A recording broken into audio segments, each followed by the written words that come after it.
স্বাধীনতাকামী মানুষের সাথে লড়াই করে অতীত সফল হতে পারেনি, ভবিষ্যতেও পারবে না। আরেকটা কথা মনে রাখবেন, সাধারণ ছাত্র সমাজ এরা নিরহ, এরা উচ্ছৃঙ্খল নয়। এদেরকে শুধু সামনে রেখে ওই জামাত শিবির স্বাধীনতা বিরোধী চক্র আজকে মাঠে নেমেছে। আমরা আমাদের বঙ্গবন্ধুর আদর্শের সৈনিকেরা, কর্মীরা আমরা ধৈর্য ধারণ করে আছে, সজাগ দৃষ্টি রাখছে। যখন মোকাবেলা করতে হয় তখন মোকাবেলা করব। আমাদের নেত্রী মাননীয় প্রধানমন্ত্রী উনি দেশকে ভালোবাসেন, আমাদের ছাত্রদেরকে ভালোবাসেন, ভালোবাসেন বলেই দেশকে পিতা মাতা ভাই সবাইকে হারিয়েও আজকে বাংলার মানুষের মুখের দিকে শত বিপদের মতো যাকে বারবার গুলি করে হত্যা করতে চেয়েছে, ষড়যন্ত্র করে হত্যা করতে চেয়েছে, আল্লাহ রহমতের এই বাঙালির দোয়ায় এই বাঙালিকে নেতৃত্ব দেওয়ার জন্য এখনো আমাদের মাঝে বেঁচে আছে। ইনশাআল্লাহ ভবিষ্যতেও নেতৃত্ব দেবেন জননেত্রী শেখ হাসিনা। উনি সিদ্ধান্ত নেবেন কি করতে হবে, ওনার সিদ্ধান্ত দেওয়ার আগে আমরা কোনো কিছুতে এগিয়ে যাব না। আমরা শুধু সজাগ দৃষ্টি রাখবো। আমাদের ভাইদেরকে গতকাল নির্মম মানে শিবিরের সন্ত্রাসীরা ছয়তলা থেকে ফেলে দিয়েছে, হাত পা রক কেটে দিয়েছে, মাথার হিলু বের করে দিয়েছে।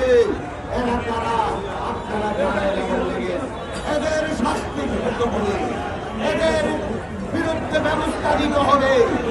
আইনের শাসন প্রতিষ্ঠা করে জনসমর্থন ইনশাআল্লাহ এই দেশে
মহানগর আওয়ামী লীগের সাবেক